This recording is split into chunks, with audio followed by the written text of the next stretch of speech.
In the final video in our series covering the structures and functions of the respiratory system, we're going to look at every instance in which gas exchange occurs between the respiratory and circulatory systems. In fact, the term respiration, from where we get the term respiratory system, is simply the scientific word for any time that a gas exchange occurs, and no better places there to start in terms of looking at gas exchange than going back to the alveoli and looking at exactly what happens. So this is a phenomenon that we call external respiration, or gas exchange that occurs externally.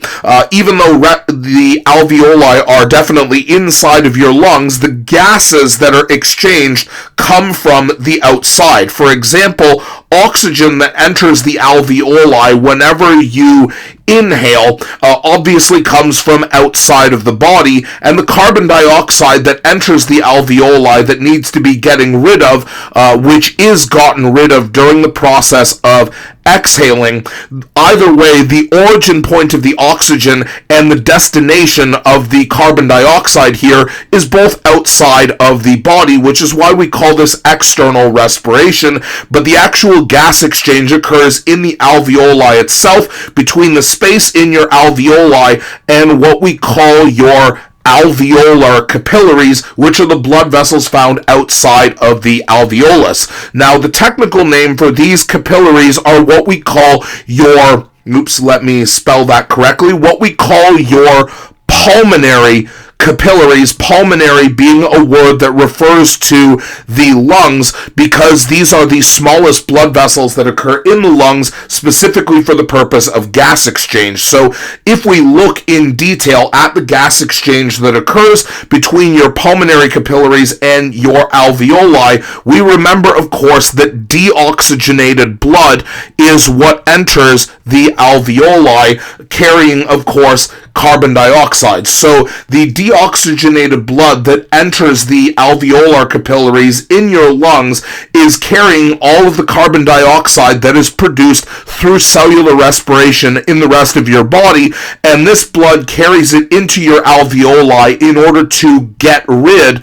of that CO2. So the CO2 is going to be released from your deoxygenated blood and diffuses into the alveoli, while immediately following this, all of the oxygen gas that was inhaled is going to diffuse into the alveolar capillaries, into your blood, where hemoglobin can then pick up the oxygen and carry it out of your alveolar capillaries back to your heart, where it can be pumped to the rest of your body, thereby supplying the rest of your cells with oxygen, which brings us to the second type of gas exchange that occurs, which is what we call internal respiration, because this occurs within the internal tissues of your body. So if we follow blood after it has been pumped from your heart to the rest of the body, in this case, the gas exchange is happening between what we call your systemic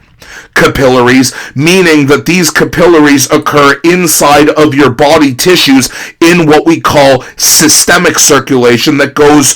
to the rest of the cells in your body that require oxygen in order to perform cellular respiration, as opposed to pulmonary circulation, which is where your heart pumps deoxygenated blood to the lungs. So if we look at the difference in what blood is carrying in this case, because the cells in your body need to be doing cellular respiration in order to actually produce the energy that they need, they of course require oxygen in order to do this, meaning the blood that your heart pumps to the rest of the body is obviously going to be oxygenated blood, because it's carrying oxygen, and this oxygen, when it reaches the cells in the particular part of the body where they are going, these red blood cells are going to release oxygen, or rather the hemoglobin is going to release oxygen, because again, any cells that are performing cellular respiration are going to be producing heat and also producing carbon dioxide that is going to react with water in order to give us carbonic acid, and the combination of heat and slightly acidic pH is a signal for hemoglobin to release oxygen into the body cells so that they can continue cellular respiration and producing energy. Simultaneously, all of the carbon dioxide that these cells are producing as a waste product of cellular respiration are going to be absorbed out of the body cells and into your blood, where hemoglobin is going to pick up the carbon dioxide and ultimately carry this carbon dioxide back to the lungs so that this carbon dioxide can be exhaled through external respiration, and therefore internal and external respiration represent one big cycle of transporting carbon dioxide to be exhaled and oxygen to be consumed by your body's cells. Now, as mentioned previously, there usually isn't enough hemoglobin in order to actually transport carbon dioxide, because if you think about every cell in the body, it be constantly producing carbon dioxide, your blood likely doesn't have enough hemoglobin inside of it in order to transport all carbon dioxide, and so some of that carbon dioxide is naturally going to end up inside of your blood. Now, carbon dioxide is normally not very soluble in water because carbon dioxide is actually a very hydrophobic compound, making it dissolve very poorly. However, as we have already previously established, carbon dioxide can actually react with water in order to produce carbonic acid, and this carbonic acid is necessary, at least in moderation, because it signals to hemoglobin where cells are that are undergoing cellular respiration, and therefore which cells require oxygen in order to continue to function. In fact, your blood actually contains a special enzyme that makes this reaction occur even faster as a way of getting gaseous carbon dioxide out of the blood and into a form that can actually dissolve in water, that of course being carbonic acid. And the enzyme that catalyzes this synthesis reaction is what we call carbonic, and again, it should be obvious that this is called carbonic acid, and the enzyme name is what we call an anhydrase, an meaning in this case without, and hydra obviously in this case means water, which is referring to carbon dioxide without water. It's telling us what the two reactants of this enzyme are that it catalyzes in order to form, in this case, carbonic acid here. And in addition to the carbonic acid serving as a way for hemoglobin to recognize where to let go of its oxygen, this also serves a function of what we call a pH buffer,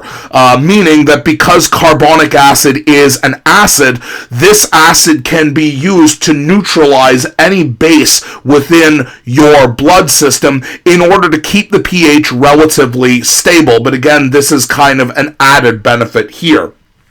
Which brings us to the final form of respiration, which is what we call cellular respiration, of course, which of course requires the oxygen that is supplied from your oxygenated blood. So in this case, cellular respiration uses oxygen in order to break down glucose, which is the most common type of sugar that we use as an energy source with the chemical formula C6H12O6,